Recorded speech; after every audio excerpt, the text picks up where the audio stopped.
புத்தாண்டு நல்வாழ்த்துக்கள்.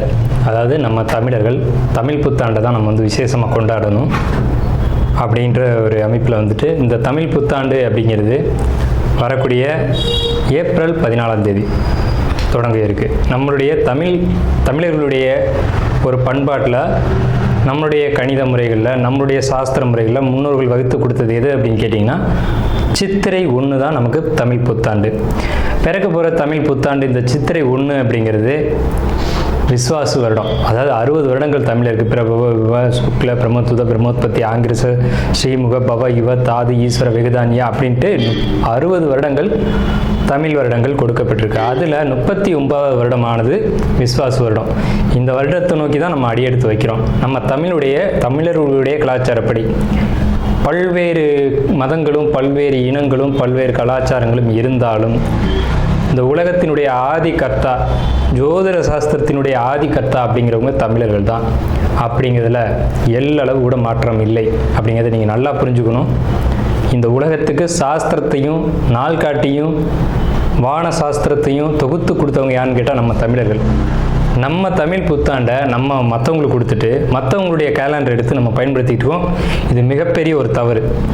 இந்த இடத்துல நம்மளுடைய தமிழ் புத்தாண்டை நம்ம பின்பற்றணும்னு சொல்லி ஒரு வேண்டுகோளை நம்ம வச்சுட்டு இந்த தமிழ் புத்தாண்டு எப்படி இருக்குது அப்படிங்கிற அமைப்பையும் தமிழ் புத்தாண்டு என்ன, தமிழ் புத்தாண்டுடைய சிறப்புகளையும் நம்ம வந்து பேசுவோம். நாள் என் செய்யும் வினைதான் என் செய்யும் என்னை நாடி வந்த கோள் என் செய்யும் கொடுங்கூற்று என் செய்யும் கூரேசர் இருந்தாலும் சிலம்பும் சதங்கையும் தண்டையும் சண்முன் தோளும் கடம்பும் என் கண்முன் வந்து தோன்றினேன். அதாவது நம்மளுடைய தமிழ் கடவுள் அப்படிங்கிறவர் முருகன் தாங்க. அகத்தியருக்கு தமிழை கற்றுக் கொடுத்தவர் யாருன்னு கேட்டிங்கன்னா முருகன் தாங்க. முருகன் தான் தமிழ் கடவுள். அதாவது அவருடைய பிறப்பு வேணால் நம்ம வந்து சிவன் பார்வதி அப்படி இப்படின்னு நம்ம சொல்லலாம். ஆனால் தமிழுக்கென்ற ஒரு கடவுள், தமிழினுடைய ஆதி கர்த்தா அப்படிங்கிறவங்க யாருன்னு கேட்டிங்கன்னா முருகன் தான். ஸோ அதனால் நம்ம முருகனை வணங்கி நம்ம இந்த பதிவை தொடர்வோம். சித்திரை 1 அப்படிங்கிறது ஏப்ரல் 14 ஆங்கில கணக்குப்படி. ஆங்கில கணக்கை தயவு செஞ்சு யாரும் எடுத்துக்க வேணாம். ஆங்கில நாள்காட்டி தவறானது தான். இது வந்து நம்ம சவால் விட்டே சொல்லலாம். ஒரு 15 நாட்கள் ஆங்கில நாட்காட்டியில் காணாமல் போய் அதை தேடி கண்டுபிடிச்சி அதுக்காக நாட்களை திருத்தின ஒரு வரலாறு நம்ம வரலாறு இருக்குது. நல்லா தெரிஞ்சுக்கோங்க. இன்னையிலேருந்து இன்னும் நூற்றுக்கணக்கான வருடங்களுக்கு கிரகணத்தை ஆதி காலத்திலே குறித்து வச்சுருக்காங்க நம்ம முன்னோர்கள். ஸோ அப்படிப்பட்ட நம்மளுடைய தமிழ் வருடப்பிறப்பான விஸ்வாச வருடப்பிறப்பு எப்படி நடக்குது அப்படின்னு பார்த்தீங்கன்னா, திங்கட்கிழமை அன்னைக்கு பிரதமை திதியில் சுவாதி நட்சத்திரத்தில் வஜ்ரம் நாமயோகத்தில் கௌளவ கரணத்தில் பிறக்க இருக்குது. இந்த சித்திரை 1 தாங்க கேரளாவில் ஐயப்பனுக்கு நடை திறப்பு முதல்ல நடக்கக்கூடிய நாள் அப்படின்னா சித்திரை விசு அப்படின்னு சொல்லுவாங்க. விசு அப்படின்னா சமப்படுத்துதல் அப்படின்னு பேர். சித்திரை விசு அப்படிங்கிறத கேரளாவில் விசேஷமாக கொண்டாடுறாங்க. ஏன்னா நம்மகிட்டேருந்து பிழிஞ்சு போன ஒரு மொழி வந்து மலையாளம் அப்படிங்கிறது. சரி, விஸ்வாசு வருடத்துக்கு நம்ம முன்னோர்கள் என்ன விளக்கம் கொடுத்துருக்காங்க அப்படின்னா, விஸ்வாசு அப்படின்ற சொல் வந்துட்டு நேர்மை, நீதி, செல்வம் அப்படின்னு உயர்ந்த ஒரு அர்த்தத்தை வச்சுருக்காங்க. நம்முடைய தமிழ் மொழிக்கு நம்ம தமிழ்லேயே அர்த்தங்கள் தேட வேண்டிய ஒரு காலகட்டம் வந்தாச்சு. சரி, இந்த விஸ்வாசு வருடம் அப்படிங்கிறது நேர்மை, நீதி, செல்வம் அப்படிங்கிற ஒரு அர்த்தத்தில் வருது இந்த சொல் அப்படிங்கிறது. இந்த விஸ்வாசு வருடத்துக்கு உண்டான பலன்களாக நம்ம முன்னோர்கள் என்ன சொல்லியிருக்காங்க அப்படின்னு பார்த்தீங்கன்னா, விஸ்வாசு வருடம் தன்னில் வேளாண்மை ஏறும், பசுமாடும் மாடும் பழிக்கும், சிசு நாசம், மறையோர்கள் வாழ்வார்கள், மாதவங்கள் மீறுமே, மற்றுலகில் உண்டு மலை அப்படின்னு சொல்லியிருக்காங்க. மற்றுலகில் உண்டு மலை அப்படின்னு முடிக்கிறாங்க. இதனுடைய அர்த்தம் என்னன்னு கேட்டிங்கன்னா, இந்த வருடம் விஸ்வாசு வருடம் அப்படிங்கிறது ஒவ்வொரு 60 வருடங்களுக்கு ஒரு முறை 39 ஆண்டாக பிறக்கக்கூடிய இந்த விஸ்வாசு வருடமானது வருகின்ற காலகட்டத்தில் எல்லாம் வேளாண்மை உயரும் அப்படின்னு சொல்லியிருக்காங்க. மாடும் பழிக்கும் அப்படின்னா நம்மளுடைய பசுமாடுகள் அப்படிங்கிறது நல்ல ஒரு முன்னேற்றத்தை அடையும். மாடு ஆடுகளுக்கு ஒரு நல்ல தீவனங்கள் கிடைத்து அதுவும் நல்ல செழித்து வரும். ஆதி காலத்தில் வந்து மாடை தான் செல்வமாக குறிப்பிட்டிருக்காங்க. இன்றைக்கி வந்து பணம் அப்படின்ற ரூபாய் தாள்களை நம்ம வந்து பணமாக குறிப்பிட்றோம்.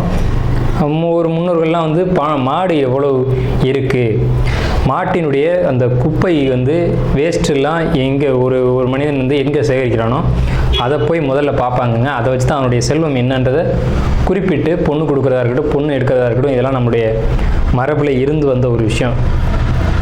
ஸோ அப்போ இத்தனை மாடுகள் இருந்தால் தான் அவன் செல்வந்தன் அப்படின்ற ஒரு கான்செப்ட் வந்து முன்னோர்கள் நமக்கு காமிச்சிருக்காங்க. அப்படிப்பட்ட பசுமாடுகள் மாடும் பழிக்கும் அப்படின்ற ஒரு வார்த்தையை வந்து அங்கே குறிப்பிட்டிருக்காங்க. சிசு நாசம் அப்படின்ற வார்த்தையை சொல்கிறாங்க. மறையோர்கள் வாழ்வார்கள். மறையோர்கள்னு யாருன்னு கேட்டிங்கன்னா சமுதாயத்தில் முக்கியமாக இருக்கக்கூடிய பெரியவங்க, மற்றவங்களுக்கு வழிகாட்டக்கூடியவங்க வாழ்வாங்க அப்படின்ற சொல்லியிருக்காங்க. மாதவங்கள் மீறுமே அப்படின்ற ஒரு வார்த்தையும் வருது.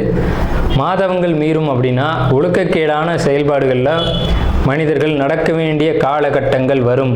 ஒழுக்கக்கேடுனா என்னங்க? இந்த விரல் தான் ஒழுக்கக்கேடு, இந்த ஒற்றை விரல் தான். இந்த விரலை வச்சு தான் நம்ம பட்டனை அமுக்கிறோம், காசு வாங்கிட்டு அமுக்கிறோம். இதுதான் மாதவங்கள் மீறுமே அப்படின்றது. ஸோ அந்த மாதிரிலாம் இல்லாமல் மனசாட்சிக்கு துரோகம் செய்யாமல் யார் நீதி பரிபாலனம் செய்வாங்க அப்படின்றத தெரிஞ்சு சரியான வாக்களித்து நல்ல தலைவனை தேர்ந்தெடுக்க வேண்டிய காலகட்டங்கள் அப்படிங்கிறத இங்கே மறைமுகமாக இந்த விசுவாச வருடத்தினுடைய வெண்பா பாடல் அப்படிங்கிறது நமக்கு சுட்டி காட்டுது. இந்த சித்திரை வருட பிறப்பானது மகர லக்னம்னு சொல்லக்கூடிய சர லக்னங்களில் விழுகுது. எப்படின்னு கேட்பீங்க?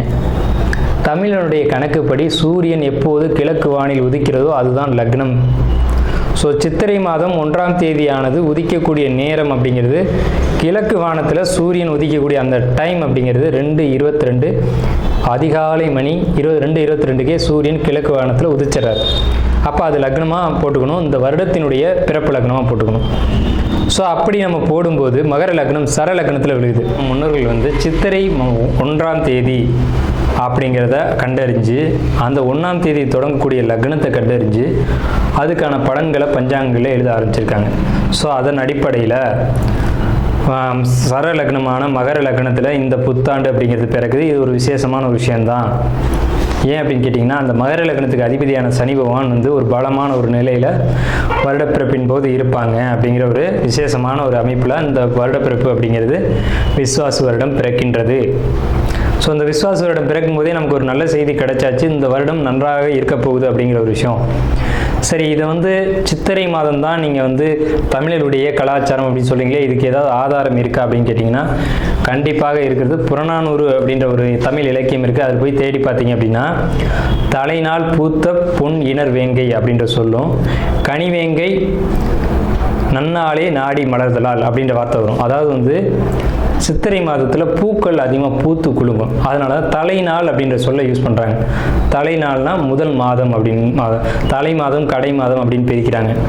கனிவேங்கை நாடி மலர்தலால், கனிவேங்கை நல்லான் நாடி மலர்தலால், அந்த பூக்கள் பூக்கிறதுனால அந்த கனிவேங்கை மாதம் அப்படிங்கிறதையும் தலைநாள் பூத்த பொன் இணர் வேங்கை அப்படின்ற சொல்லும் புறநானூறு அப்படின்ற இலக்கியத்தில் தமிழ் மாதம் முதல் மாதம் சித்திரை மாதம்ன்ற குறிப்பீடு அங்கே இருக்குது.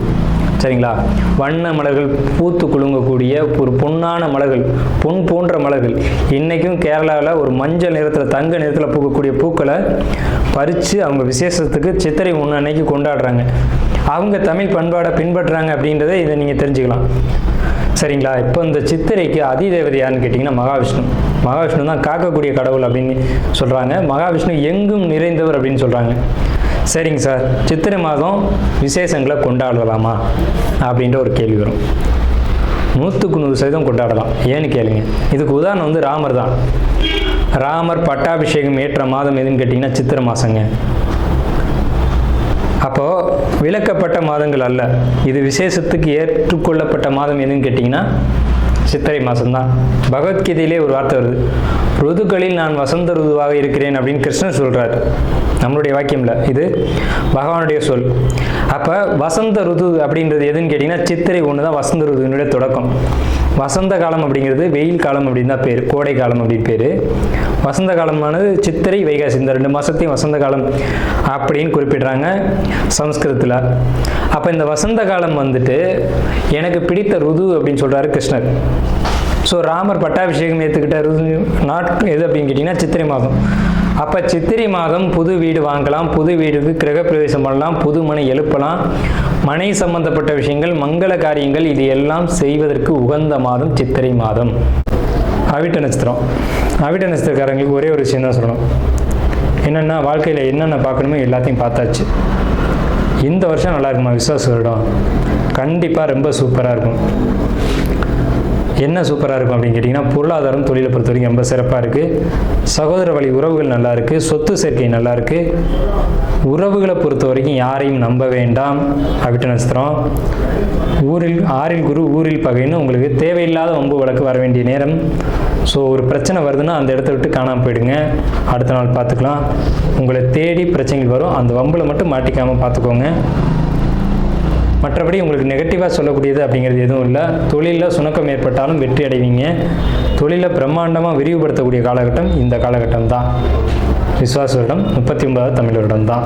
இந்த மகர ராசி இது 10வது ராசி. இந்த மகர ராசிக்காரங்களுடைய கேரக்டர் எப்படி இருக்கும் அப்படின்னு கேட்டிங்கன்னா, உங்களுடைய கேரக்டரு முதலை நீர்லை வாழும், நிலத்திலை வாழும், எங்கே போட்டாலும் வாழக்கூடிய ஒரு தன்மை அப்படிங்கிறது இயற்கையிலே உண்டு. தொழில் போராட்டங்கள், தொழிலில் ஜெயிக்கக்கூடிய ஒரு அமைப்பு அப்படிங்கிறதெல்லாம் மகரத்துக்கு ரொம்ப ஈஸியான விஷயம். ஆனால் உழைப்பு அப்படிங்கிறத பொறுத்த வரைக்கும் தனக்கானதாக மட்டும் இருக்கின்ற சுயநலம் மகர ராசிக்கு எப்போவுமே உண்டு. அடுத்தவங்களுக்காக உழைக்காது. வேலை செய்யுது அப்படின்னா பொறுமையாக இருக்கும், தன்னுடைய தொழில் அப்படின்னா ஆர்ப்பாட்டமாக செய்யும். ஸோ இப்படிப்பட்ட ஒரு தன்மை. அதே மாதிரி ஒரு வேலையை பொறுமையாக நிதானமாக டப்புன்னு அடிக்கக்கூடிய ஒரு தன்மை அப்படிங்கிறதுலாம் மகரத்திட்ட அதிகமாக உண்டு. பொறுமையாக இருக்க வேண்டிய இடத்துல பொறுமையாக இருக்கும், வேகமாக இருக்க வேண்டிய இடத்துல வேகமாக இருக்கும். கரெக்டாக டைமிங்கில் செய்யக்கூடிய விஷயம் அப்படிங்கிறது மகரத்திட்ட உண்டு. உட்கார்ந்த இடத்துல இருந்து எல்லார்ட்டையும் எல்லா காரியத்தையும் சாதிக்கக்கூடிய ஒரு தன்மை அப்படிங்கிறது மகரமான உங்களுக்கு இயல்பாகவே உண்டு. ஸோ உங்களுடைய குணம் அப்படின்றத பொறுத்த வரைக்கும் ரொம்ப நல்ல குணம் அல்லது ரொம்ப மோசமான குணம் அப்படின்லாம் சொல்ல முடியாது. நியூட்ரலான ஒரு குணம், தனக்கு பட்டதான் நியாயம் அப்படின்னு செய்யக்கூடிய ஒரு தன்மைகள் அப்படிங்கிறது உங்களுக்கு இயல்பாகவே இருக்கும். உங்களுடைய ராசிக்கு இந்த விஸ்வாச ஆண்டு எப்படி இருக்கும் அப்படின்ற பேச்சு பலன் தான் நம்ம பார்க்குறோம். விஸ்வாச வருடம் அப்படிங்கிறது 60 வருடங்களில் 39வது வருடம். தமிழ் வருடங்கள் மொத்தம் 60 வருடங்கள் இருக்குது. பிரபவ, விபவ, சுக்ல, பிரம்மோத்வத, பிரம்மோத்பத்தி, ஆங்கிரச, ஸ்ரீமுக, பவ, யுவ, தாது, ஈஸ்வர, விகதான்யா அப்படின்னு சொல்லி இந்த வரிசையில் 39வது வருஷமாக வரக்கூடியது அப்படிங்கிறது விஸ்வாச வருடம். இந்த விஸ்வாச வருடத்துக்கு என்ன சொல்லியிருக்காங்க அப்படின்னா, நம்ம முன்னோர்கள் சொல்லும்போது, விஸ்வாச வருடம் தன்னில் வேளாண்மை ஏறும், பசுமாடும் மாடும் பலிக்கும், சிசு நாசம், மறையோர்கள் வாழ்வார்கள், மாதவங்கள் மீறுமே, மற்றுலகில் உண்டு மலை அப்படின்னு சொல்லியிருக்காங்க. அதாவது இந்த விஸ்வாச வருடத்தில் வேளாண்மையும் பசுமாடுகளும் நல்லபடியாக செழித்து வளரும் அப்படின்றத சொல்லியிருக்காங்க. இந்த 60 வருடங்களில் சொல்லாத சிறப்பை இந்த விஸ்வாச வருடத்துக்கு தான் சொல்லியிருக்காங்க. அப்படின்னா சார் 12 ராசிக்குமே நல்ல பலன்கள் தானே இருக்குது அப்படின்னு நீங்கள் கேட்கலாம். ஆனால் கடந்த காலகட்டங்களை பொறுத்த வரைக்கும் நீங்கள் பட்ட கஷ்டங்கள், துன்பங்கள் இதெல்லாம் பார்க்கும்போது உங்களுக்கு குறிப்பிட்டு சொல்ல வேண்டிய விஷயங்கள் அப்படிங்கிறது நிறைய இருக்குது. ஸோ அந்த அடிப்படையில் நம்ம பலன்கள் எடுக்கும்போது உங்களுக்கு ராசி மகர ராசி, ராசிக்கு 2ஆம் இடத்து ராகு, ராசிக்கு 3ஆம் இடத்து சனி, ராசிக்கு 6ஆம் இடத்து குரு பகவான், ராசிக்கு 8ஆம் இடத்து கேது. இது என்ன சார் பண்ண போகுது? நம்ம அந்த கிரகத்தோட பார்வை இதெல்லாம் வேணாம், பலன் என்ன அப்படிங்கிறதுக்குள்ளே மட்டும் நம்ம போவோம்.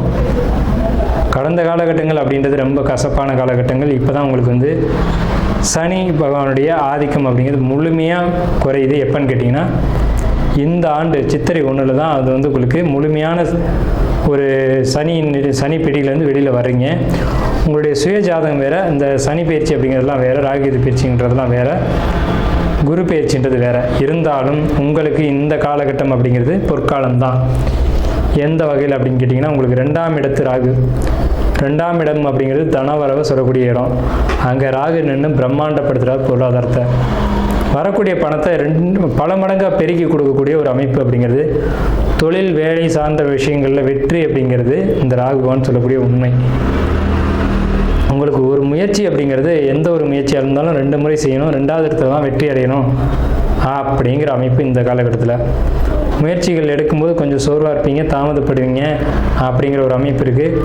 வெளியூர் வெளிநாடு பயணங்கள் பல வருஷமாக தடையாகிட்டு இருந்திருக்கும். இந்த ஆண்டு போகக்கூடிய அமைப்பு அப்படிங்கிறது ஒரு வாய்ப்புகள் கிடைக்கும், பயன்படுத்திக்கோங்க. அதுலேயும் தடைகளும் தாமதங்களும் ஏற்பட்டு பின்னர் தான் போவீங்க. சரிங்க சார், இந்த குரு பகவான் என்ற நிலை உங்கள் ஜாதகத்தில் சரியான ஒரு அமைப்பில் இல்லை. தேவையில்லாத வம்பு வழக்குகளை நீங்கள் சம்பாதித்து கொள்ள வேண்டிய நேரம். அப்போ எப்படி சார் இருக்கணும்? தான் உண்டு, தான் வேலை உண்டுன்னு அமைதியாக ஒதுங்கி போகணும். மற்றவங்களால் உங்களுக்கு தொந்தரவுகள் வரக்கூடிய நேரம் இல்லை. நான் மல்லு கட்டுவேன், என் பக்கம் நியாயம் இருக்குது, அந்த பேச்சே பேசக்கூடாது. அப்படி பேசுனீங்க அப்படின்னா சில பாதிப்புகளை நீங்கள் சந்திக்க வேண்டி வரும். அப்போ இந்த காலகட்டத்துக்கு ஏற்ற மாதிரி நீங்கள் உங்களுடைய வாழ்க்கையை கடந்து போயிட்டுருக்கணும். 6ல் குரு ஊரில் பகை, 6ல் குரு வேருடன் பகை அப்படின்லாம் பழமொழி இருக்குது. ஸோ அந்த கான்செப்ட் ஒரு பாதிப்பான ஒரு விஷயம். 6ல் குரு இருக்கும்போது அமைதியாக எந்த ஒரு வம்பு வழக்கு இல்லாமல் இந்த விசுவாச இடத்தை நீங்கள் கடந்து போயிருக்கணும். அடுத்து எட்டில் கேது. எட்டில் கேது அப்படின்னா ஒரு மனசு வந்து ஒரு குழப்பமான நிலையிலே இருக்கும். மனசுக்குள்ளே என்னன்னே தெரியாமல் ஒரு கவலைகள் உருண்டுக்கிட்டே இருக்கும். இந்த எட்டில் கேது அப்படிங்கிறது ஆன்மீக பயணங்களுக்கும் ஆன்மீகம் சம்மந்தப்பட்ட விஷயங்களுக்கும் ரொம்ப சிறப்பாக இருக்கும். உங்களுக்கு தந்தை வழி உறவுகளை பொறுத்த வரைக்கும் ரொம்ப சிறப்பாக இருக்கும். தொழில் ஆதாயங்கள் ரொம்ப பிரம்மாண்டமாக இருக்கும். ஆல்ரெடி சொல்லிவிட்டு வருமானத்துக்கு பிரச்சனை இல்லைன்னா, வருமானத்துக்கு பிரச்சனைனா தொழில் பண்ணால் தானே வருமானம் வரும். தொழில் பெரிய அளவில் பண்ணக்கூடிய காலகட்டம் இதுதான். தொழிலை விரிவுபடுத்தக்கூடியது, தொழிலை பிரம்மாண்டப்படுத்தக்கூடிய காலகட்டம், தொழிலில் புதிய முயற்சிகள் செய்யக்கூடிய காலகட்டம். அதுக்கான தனவரவுகளும் அதுக்கான ஆதாயங்களும் இந்த காலகட்டத்தில் உங்களுக்கு கிடைக்கும். அதை பயன்படுத்தி வெற்றி அடைங்க அப்படிங்கிறத நம்ம சொல்கிறோம். 8ஆம் இடத்துக்கு எது என்ன செய்யும் அப்படின்னு நம்ம பார்க்கணுமா இல்லையா? 8ஆம் இடத்துக்கு எது வயிறு சம்பந்தப்பட்ட பாதிப்புகளை பெண்களுக்கு அதிகபட்சம் கொடுக்கும். ஆண்களுக்கும் இந்த பாதிப்புகளை ஏற்படுத்தும். குழந்தைக்குன்னு இயங்கிட்டு இருக்கக்கூடியவங்களுக்கு குழந்தைகள் தடை தாமதங்களை ஏற்படுத்தக்கூடிய காலகட்டம். அப்போ விஸ்வாச வருடத்தில் குழந்தை இல்லையா அப்படின்னு நீங்கள் கேட்டிங்கன்னா கண்டிப்பாக குழந்தை இருக்குது. இந்த விஸ்வாச வருடத்தினுடைய மத்தியம காலகட்டம்னு சொல்லக்கூடியது எதுன்னு கேட்டிங்கன்னா உங்களுக்கு புரட்டாசி, ஐப்பசி, கார்த்திகை இந்த மாதங்களில் கிடைக்கும். ஒன்று புரட்டாசிலேயோ அல்லது ஐப்பசிலேயோ கார்த்திகையிலேயோ மார்கழிக்குள்ளே கிடச்சிருக்கும் குழந்தை அமைப்பு அப்படின்றத பொறுத்த வரைக்கும். எந்த மகர ராசிக்கு இடைப்பட்ட காலத்தில் குழந்தை அமைப்பு அப்படிங்கலாம் கிடைக்குது. முதல் குழந்தை உங்களுக்கு வந்து இந்த ஆண்டில் விசுவாச வருடத்தில் பிறக்குது அப்படின்னா உங்களுக்கு குழந்தைக்கான அமைப்பு அப்படிங்கிறது முதல் குழந்தை பெண் குழந்தையாக இருக்கும், அடுத்த ஆண் குழந்தையாக பிறக்கும் அப்படிங்கிற ஒரு கான்செப்ட் வந்து இருக்குது. ஸோ இந்த வகையில் பார்க்கும்போது உங்களுக்குள்ள ஒரு தேவையில்லாத மன அழுத்தங்கள் இருக்குது. அது தேவையற்றது, அதை ஒதுக்கி வச்சுருங்க. நல்ல ஒரு சந்தோஷமான மனநிலைக்குள்ளே வாங்க. உங்களுக்கு வாழ்க்கை வந்து ஒரு பிரகாசமான ஒரு நிலையை நோக்கி வந்தாச்சு. கணவன் மனைவி உறவை பொறுத்த வரைக்கும் கொஞ்சம் எப்போவுமே மகரத்துக்கு அந்த ஒரு அமைப்பு அப்படிங்கிறது விட்டு கொடுத்து போகணும் அப்படின்ற ஒரு தன்மை தான். விட்டு கொடுத்து போங்க, எல்லாமே சிறப்பாக இருக்கும். யார் சம்பாதித்தாலும் யார் கை மேலோங்கி இருந்தாலும் மகரம் அடிபணிந்து போகிறது தான் நல்லது. ஆனால் மகரம் அடிபணிந்து போகாது அப்படிங்கிறது தான் இங்கே ஒரு சிரமமான விஷயம். ஸோ விட்டு கொடுத்து போங்க, எல்லாமே சிறப்பாக இருக்கும். உங்களுக்கு இந்த பகை அப்படின்ற ஒரு விஷயம் மட்டும் நம்ம எச்சரிக்கையாக இருங்க. பகை ஏற்படாமல் பார்த்துக்கோங்க. பகை வரும்போது விலகி இருங்கள், அந்த இடத்துல இருக்காதீங்க. ஒரு பிரச்சனை வருதுன்னு தெரிஞ்சு அந்த இடத்த விட்டு ஒதுங்கிடுங்க. பிரச்சனை வர்றதுக்கான காரணக்கர்த்தா நம்ம கூட இருக்கலாம், நம்மளை கூப்பிட்டு கூட உங்களுக்கலாம். ஒதுங்கி போயிட்டோம்னா அடுத்த நாள் பார்த்துக்கலாம் அந்த பிரச்சனையை அப்படின்ற சிந்தனையோடு அந்த இடத்த விட்டு நகர்ந்துருங்க. ஒரு வம்பு வழக்குக்குள்ளே போய் சிக்கிறாதீங்க. அடியன் வந்து ரொம்ப பணிவோடு இதாக ஒரு விஷயத்த மட்டும் நான் உங்கள்கிட்ட கேட்டுக்கிறேன், சரிங்களா? இந்த குருவை பார்த்து தான் நான் பயப்படுறேன். ஸோ உங்களுக்கு எல்லாமே பாசிட்டிவாக இருக்குது. புதிய வீடு கட்டக்கூடிய அமைப்பு, குழந்தை பெறக்கூடிய அமைப்பு, ஆலய வழிபாட்டுக்கான அமைப்பு, நீங்கள் ஆசைப்பட்ட அனைத்தும் நிறைவேறக்கூடிய காலகட்டம் உங்கள் வாழ்நாளில். இது ஒரு மைல்கல்லாக இருக்கும் இந்த விசுவாச வருடம் அப்படிங்கிறது. பார்த்துக்கோங்க. நல்ல வீடு கட்டணும் அப்படின்னு வாழ்க்கையில் எல்லாருக்குமே ஒரு லட்சியம் இருக்கும். நல்ல வாகனம் வாங்கணுன்ற லட்சியம் எல்லாருக்குமே இருக்கும். இயற்கையில் 12 ராசிக்குமே இருக்கும். அதில் மகர ராசிக்கு அந்த எண்ணங்கள் ஈடேறி அந்த எண்ணங்கள் வெற்றி அடையக்கூடிய காலகட்டம் இதுதான். இந்த காலகட்டத்தை மிஸ் பண்ணாதீங்க. இந்த விசுவாச இடத்துல எல்லா வளங்களும் எல்லா செல்வ நலங்களும் உங்களுக்கு கிடைக்கும். அதை பயன்படுத்தி வெற்றி அடைங்க. பகை வராமல் மட்டும் பார்த்து கொள்ளுங்கள். அடியேன் மீண்டும் கேட்டுக்கிறேன்.